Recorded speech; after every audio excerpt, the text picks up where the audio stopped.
Common situation. எந்த கொஸ்டினா இருந்தாலும் ஃபுல் மார்க்ஸ் குடுக்கப்படுறாங்க. 2 மார்க்ஸ், 3 மார்க்ஸ், 5 மார்க்ஸ் எதா இருந்தாலும் ஏன் ஃபுல் மார்க் குடுக்க மாட்றாங்க? Even though answer is correct. அப்படிதானே?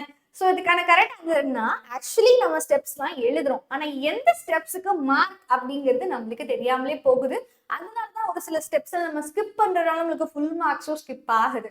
ஸோ எந்த ஸ்டெப்ஸ் எந்த சம்ஸுக்கு ரொம்ப மேண்டட்டரி இம்பார்ட்டன்ட் அப்படிங்கிற விஷயம் நம்மளுக்கு தெரியணும் அப்படின்றதுக்காக உங்களுக்கு ஒரு பிடிஎஃப் ரெடி பண்ணியிருக்கேன். ஸோ இந்த பிடிஎஃப் வந்து நம்மளுக்கு கீழே இருக்க வீடியோட டிஸ்கிரிப்ஷன் பாக்ஸ்ல இருக்கு. ஸோ இந்த பிடிஎஃப்ல என்ன இருக்குன்னு கேட்டீங்கன்னா, ஒரு 5 மார்க்ஸ் அப்படின்னா அந்த 5 மார்க்ஸுக்கு ரொம்ப முக்கியமான 5 ஸ்டெப்ஸ் என்ன, 2 ஸ்டெப்ஸ் என்ன, 3 ஸ்டெப்ஸ் என்னங்கிறத தனியா உங்களுக்கு நான் மென்ஷன் பண்ணி நான் டைப் பண்ணி வச்சிருக்கேன்.